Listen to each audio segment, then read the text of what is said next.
alunos do 8º ano, sejam bem-vindos a essa aula, é um prazer estar com vocês. Vamos lá? Dando continuidade ao nosso assunto sobre modelos cosmológicos, tá? Hoje a gente vai resolver algumas atividades para tirar algumas dúvidas. Vamos lá? Então, peguei os exercícios da apostila, pode estar tanto na apostila normal quanto lá no seu livro de atividades. Então, você pode pegar, ver, comparar as respostas, certo? Vamos lá, então?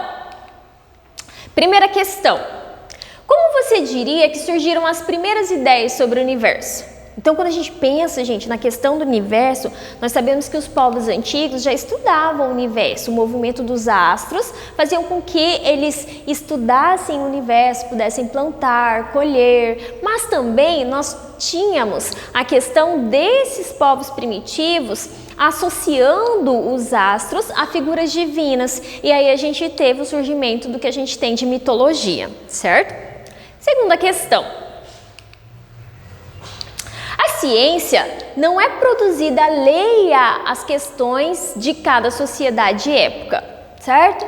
Um exemplo foi a predominância do modelo ptolomaico, ou seja, do modelo geocêntrico, durante a Idade Média, bem como críticas e oposições a outras propostas. Por que as religiões cristãs, por exemplo, defendiam o modelo geocêntrico de Ptolomeu? Vamos lá, a gente precisa entender que o homem, gente, lá na Idade Média, ele era considerado uma criatura criada por Deus. Por isso, eles colocavam o homem como o centro do universo. Tudo bem? Então, a gente tem aí uma questão religiosa, uma questão cultural, uma questão de uma determinada época, definindo qual modelo predominava no momento, tá? Segunda questão, terceira questão, no nosso caso aqui, a gente olha essas duas imagens e a gente tem que saber, só pela imagem, qual modelo que a gente está se referindo. Vamos lá? Primeira imagem, então a gente tem um modelo que a gente chama de modelo heliocêntrico, dá uma olhadinha, a gente tem o Sol como centro do universo e aqui a gente tem a Terra no centro do sistema solar, correto? Então a gente tem um modelo que a gente chama de modelo geocêntrico, tudo bem? Ou teoria geocêntrica, tanto faz, tá? Próximo. Falando sobre as leis de Kepler, vamos revisar um pouquinho a respeito dela?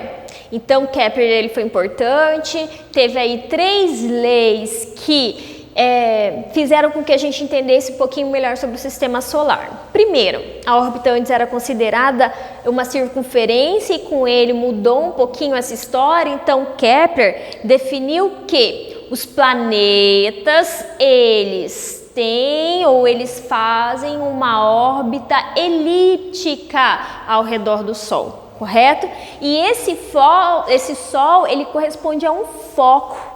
Tudo bem? Para eu formar uma elipse, eu preciso de 2 focos. Um deles é o Sol, certo? Segunda lei de Kepler. Fala sobre a questão das áreas iguais em tempos iguais que um planeta percorre em uma determinada órbita, tudo bem? Então, independente se ele está próximo ou distante ao Sol, a área formada entre o segmento de reta que eu crio entre o planeta em um determinado tempo, formando uma área, ela é igual a uma área onde o planeta ele está próximo ao Sol, certo?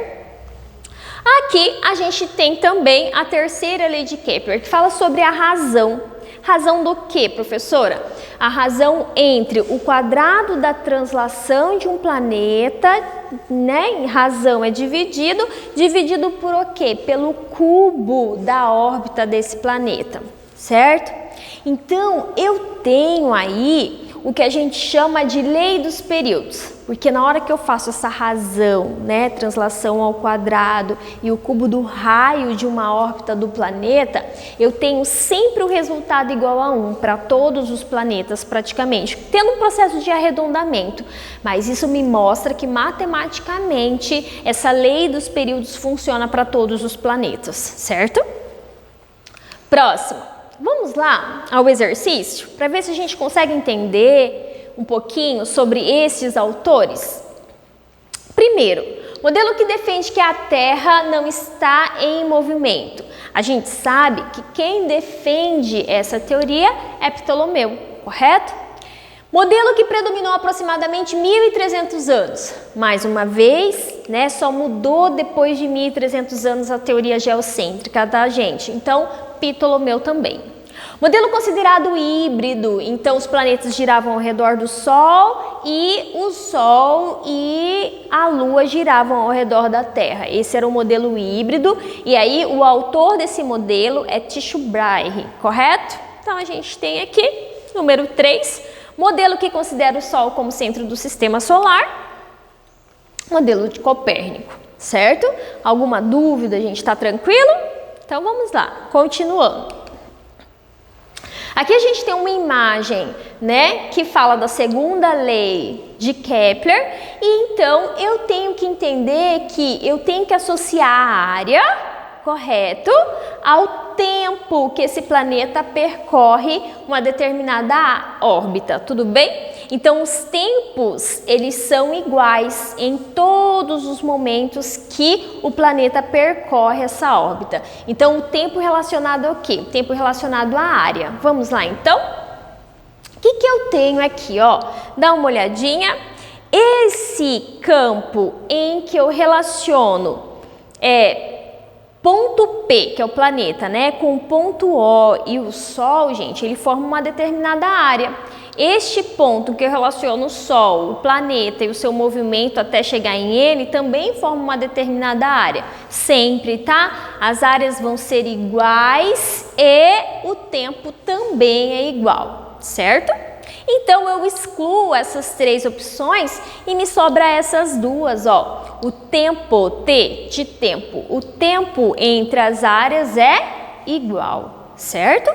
E aí ele faz uma outra pergunta, e a velocidade? Olha o símbolo de velocidade, V. E a velocidade para percorrer, professora? O planeta do ponto M ao ponto N e do ponto P ao ponto O. Aí é igual? É menor? Não, vai depender da posição do planeta em relação ao Sol. Vamos lá? Quando o planeta ele está próximo ao Sol, esta velocidade é mais rápida. Quando o planeta ele está distante do Sol, a velocidade que o planeta percorre, ela é menor. Então, a minha resposta dentre as duas opções que eu tenho aqui é essa aqui, ó, letra C. Então, ó, a minha velocidade OP, desculpa, é aqui, ó, é a letra B. A minha velocidade OP, ela é maior que a minha velocidade MN, correto? Próxima questão. Vamos lá?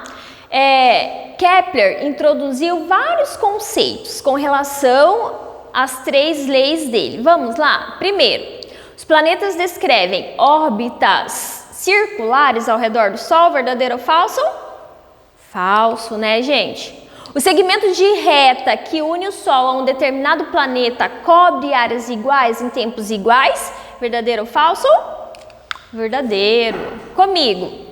A razão entre o quadrado do período de translação de um planeta e o cubo do raio, né, de sua órbita é igual para todos os planetas do sistema solar? E vale quantos? Vale 1, né? Comigo. O mesmo comprimento de segmento de curva é transladado em tempos iguais, independente da sua posição na órbita?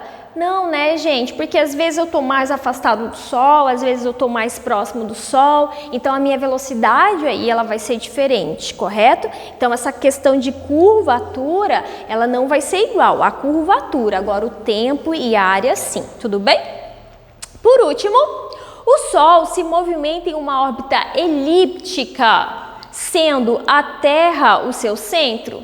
Então, o Sol se movimenta em uma órbita elíptica e a Terra é o seu centro? Não, né, gente? A gente sabe que não, que essa teoria ela não é correta. Tudo bem? Espero que vocês tenham gostado da aula, tá? Então, na próxima aula, a gente vai ver um pouquinho de leis da gravitação universal. E aí, se vocês já quiserem dar uma olhadinha na apostila para já ir entendendo o conteúdo, certo? Terminando essa videoaula, vai lá na plataforma e faça as atividades, certo? Tchau!